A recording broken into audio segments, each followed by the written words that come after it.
Halo Tuan dan Puan sekalian, perkenalkan saya Saud Martuana Baban, saya dari kelas B, NPM 20 10.060.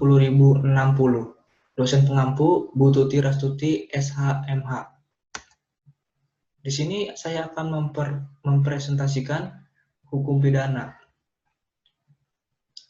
Pengertian hukum pidana. Hukum pidana adalah keseluruhan dari peraturan-peraturan yang menentukan perbuatan apa yang dilarang dan termasuk dalam tindak pidana, serta menentukan hukuman apa yang dapat dijatuhkan terhadap orang yang melakukannya.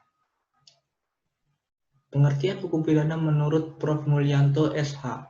Hukum pidana adalah bagian dari keseluruhan hukum yang berlaku di suatu negara, yang mengadakan dasar-dasar atau aturan-aturan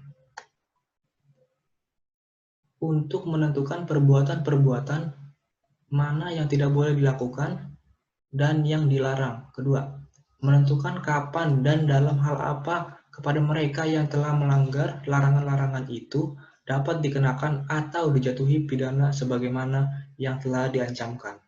3. Menentukan dengan cara bagaimana pengenaan pidana itu dapat dilaksanakan apabila ada orang yang telah disangka dan melanggar larangan tersebut.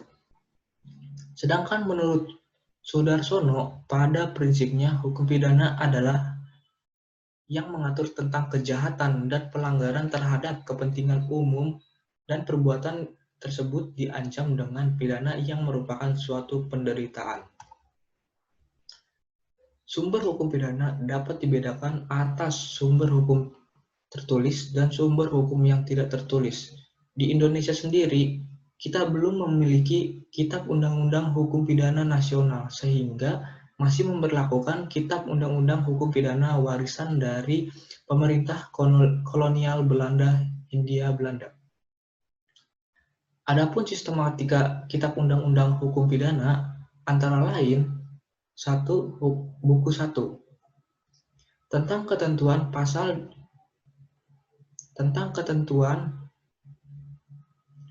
1. Buku 1 tentang ketentuan umum dari pasal 1 sampai 103. Buku 2 tentang kejahatan dari pasal 104 sampai 488. Buku 3 tentang pelanggaran dari pasal 489 sampai 569.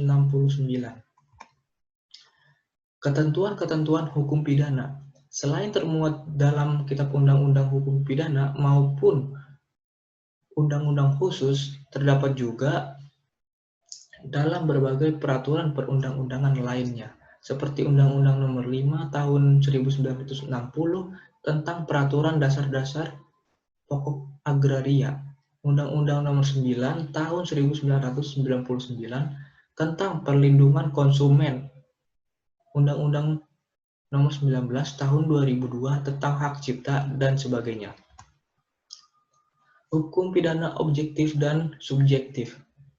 Hukum pidana objektif atau ius ponale adalah hukum pidana yang dilihat dari aspek larangan-larangan berbuat, yaitu larangan yang disertai dengan ancaman pidana bagi siapapun yang melanggar larangan tersebut. Hukum pidana subjektif atau ius ponidi. Sebagai aspek subjektifnya, hukum pidana merupakan aturan yang berisi atau mengenai hak atau kewenangan negara. Hukum pidana material dan hukum pidana formil.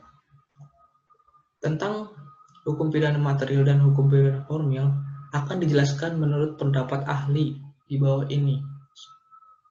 Pertama, menurut Van Hamel, memberikan perbedaan antara hukum pidana material dengan hukum pidana formil. Hukum pidana material itu menunjukkan asas-asas dan peraturan-peraturan yang mengaitkan pelanggaran hukum itu dengan hukuman. Sedangkan hukum pidana formil menunjukkan bentuk-bentuk dan jangka waktu yang mengikat pemberlakuan hukum pidana material. Selanjutnya menurut Simon, Hukum pidana material itu memuat ketentuan-ketentuan dan rumusan-rumusan dari tindak pidana.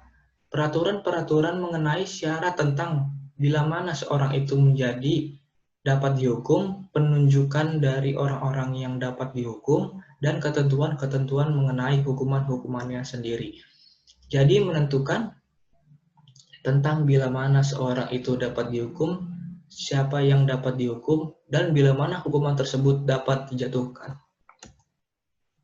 Hukum pidana tertulis dan hukum pidana tidak tertulis. Hukum pidana tertulis adalah hukum pidana undang-undang yang bersumber dari hukum yang terkodifikasi, yaitu Kitab Undang-Undang Hukum Pidana atau yang biasa disingkat KUHP, dan Kitab Undang-Undang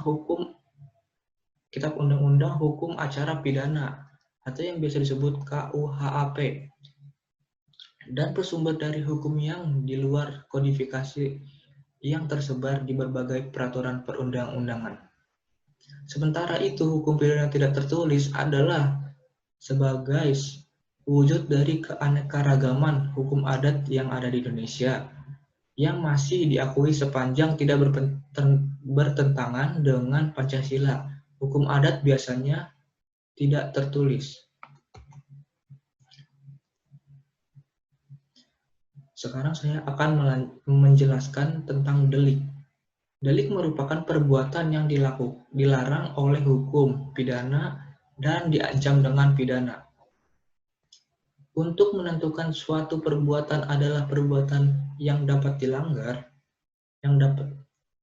untuk menentukan suatu perbuatan adalah perbuatan yang dapat dipidana harus ditentukan dengan tegas dalam KUH pidana. Hal ini didasarkan atas adanya asas legalitas yang menentukan tiada perbuatan yang dilarang dan diancam dengan pidana yang tidak ditentukan terlebih dahulu dalam Undang-Undang Pasal 1 Ayat 1 KUH Pidana.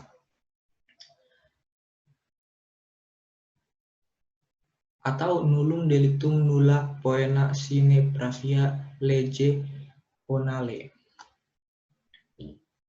Untuk menentukan suatu perbuatan pidana pada seseorang harus terdapat suatu perbuatan yang dilanggar dalam UU dan dilakukan dengan cara-cara sebagaimana yang ditentukan dalam KUH pidana. Misal pencurian. Ada perbuatan mengambil barang yang seluruhnya atau sebagian milik orang lain untuk dimilikinya sendiri. Pasal 362 KUHP. Pembunuhan harus terdapat perbuatan berupa merampas jiwa orang lain, pasal 338 KUHP. Harus terdapat hubungan sebab akibat antara perbuatan yang dilakukan seseorang dengan akibat yang ditimbulkan, misalnya menikam pisau ke dada seseorang maka berakibat menimbulkan kematian. Orang yang melakukan perbuatan yang dilanggar, orang yang melakukan perbuatan yang dilarang oleh KUHP dapat dipidana karena unsur kesalahan, dikenal asas Strafsonderschuld. Orang yang melakukan perbuatan yang dilanggar dapat dipertanggungjawabkan. Orang yang tidak dapat dipertanggungjawabkan misalnya anak kecil atau orang gila. Pasal 44 ayat 1 KUHP, barang siapa yang melakukan perbuatan yang tidak dapat dipertanggungjawabkan padanya disebabkan karena jiwanya cacat dalam pertumbuhannya atau terganggu karena penyakit, tidak dapat dipidana. Kejahatan dan pelanggaran. Pada kejahatan, ancaman hukuman pidana yang dijatuhkan lebih berat dibandingkan dengan pelanggaran. Ancaman pidana yang dapat dikenakan pidana pokok adalah pidana mati, pidana penjara, pidana kurungan, dan pidana denda. Dan pidana tambahan yaitu pencabutan hak-hak tertentu, perampasan barang-barang tertentu, pengumuman putusan hakim. Pidana pokok dapat dijatuhkan bersama-sama dengan pidana tambahan dan dapat pula dijatuhkan sendiri-sendiri. Tetapi hukum pidana pokok tidak dapat dijatuhkan bersamaan dengan pidana pokok lainnya. Untuk masing-masing perbuatan ditetapkan sendiri-sendiri. Pidana yang setinggi-tingginya maksimum khusus. Misalnya, kejahatan pencurian dalam bentuk paling sederhana diancam dengan penjara setinggi-tingginya 5 tahun, pasal 362 KUHP. Penggelapan diancam pidana setinggi-tingginya 4 tahun, pasal 372 KUHP. Di samping itu, ditetapkan pula ancaman pidana yang paling rendah minimum khusus, misalnya penjara atau kurungan minimum 1 hari. Perbedaan pidana penjara dengan pidana kurungan. Pekerjaan harus lebih ringan, pidana kurungan harus dilaksanakan dalam wilayah tempat tinggal terhukum. Ketiga, orang yang dijatuhi kurungan dengan biaya sendiri boleh sekadar meringankan penderitaannya menurut peraturan tertib rumah penjara dan sebagainya. Pidana bersyarat. Suatu pidana yang dijatuhkan kepada seseorang berdasarkan keputusan hakim, tapi pelaksanaannya pidana tersebut digantungkan kepada syarat-syarat tertentu. Oleh sebab itu, seseorang yang dikenakan pidana bersyarat tidak perlu menjalani pidana yang dijatuhkan hakim asal ia tidak melanggar syarat-syarat yang ditentukan hakim dalam waktu tertentu atau masa percobaan. Pidana bersyarat dapat dijatuhkan dalam hal dikenakan pidana penjara setinggi-tingginya selama 1 tahun, dikenakan pidana kurungan, dikenakan pidana denda. Dan itulah materi hukum pidana saya.